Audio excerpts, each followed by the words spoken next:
مسجد اقصی،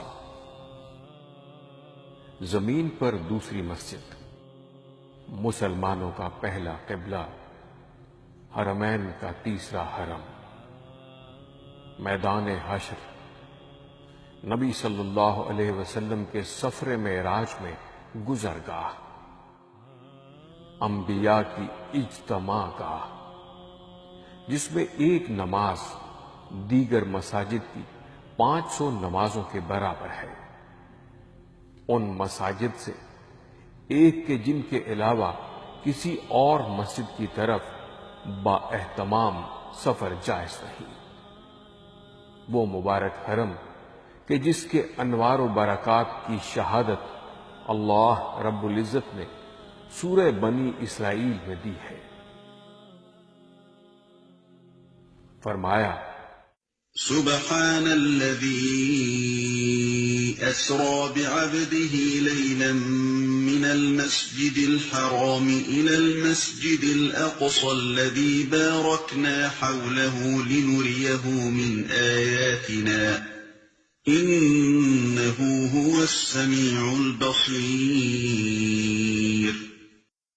پاک ہے وہ جو لے گیا ایک رات اپنے بندے کو مسجد حرام سے دور کی اس مسجد تک جس کے ماحول کو اس نے برکت دی ہے تاکہ اسے اپنی کچھ نشانیوں کا مشاہدہ کرائے۔ حقیقت میں وہی ہے سب کچھ سننے اور دیکھنے والا۔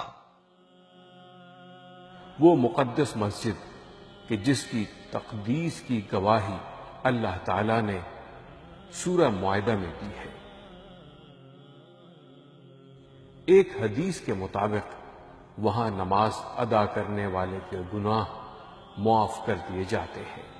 اس مسجد کے بارے میں حضرت سلیمان علیہ السلام نے یوں دعا فرمائی، اے اللہ، جو اس مسجد میں صرف نماز ادا کرنے کے لیے آئے، اے اللہ اس کے گناہ یوں مٹا دے گویا وہ آج ہی پیدا ہوا ہے۔ ابن ماجہ کی حدیث نمبر 1408 میں ہے کہ نبی اکرم صلی اللہ علیہ وسلم نے فرمایا، امید ہے کہ اللہ نے یہ دعا قبول فرمائی ہوگی۔ حضرت ابن عمر رضی اللہ تعالی عنہ گھر سے مسجد اقصی میں نماز ادا کرنے کی غرض سے نکلتے تو مسجد اقصی میں پانی تک نہ پیتے بلکہ صرف نماز پڑھ کر لوٹ آتے تاکہ یہ سفر صرف اور صرف مسجد اقصی میں نماز کے لیے خاص ہو۔ اس مبارک خطہ زمین کو حضرت عمر رضی اللہ تعالی عنہ نے فتح کیا، خود اس کی کلیدیں وصول کی اور اسے ہر طرح کے شرک سے پاک کیا۔ تاہم صلیبی جنگوں کے دوران یہ صلیبیوں کے قبضے میں آ گیا، جنہوں نے مسجد کو استبل اور شاہی رہائش گاہ کے طور پر استعمال کیا۔ صلاح الدین ایوبی کی قیادت میں اسے پھر فتح کیا گیا اور دوبارہ اسے عزت و شرف سے نوازا گیا۔ افسوس کہ یہ مسجد عرصہ دراز سے یہودیوں کے قبضے میں ہے۔ اس فضیلت و اہمیت والی مسجد میں نماز ادا کرنے کی اجازت بھی کبھی مسلمانوں کو میسر ہوتی ہے اور کبھی مسلمانوں پر مسجد اقصی کے دروازے بند کر دیے جاتے ہیں۔ یہودی اس حرم کی حرمت کو پامال کرتے، مسلمانوں کو اذیت دیتے، قتل و غارت کرتے اور ان کے جذبات مشتعل کرنے کی حرکات کرتے رہتے ہیں۔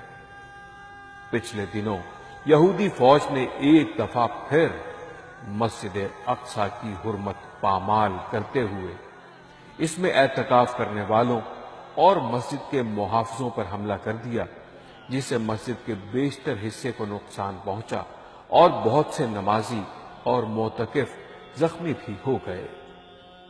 آئیے سب مسلمان مل کر مسجد اقصی اور اہل فلسطین کے لیے دعا کریں کہ اللہ اس مقدس حرم کی جلد رہائی فرمائے اور امت اسلامیہ کو اس کی حمایت کی توفیق عطا فرمائے۔ آمین۔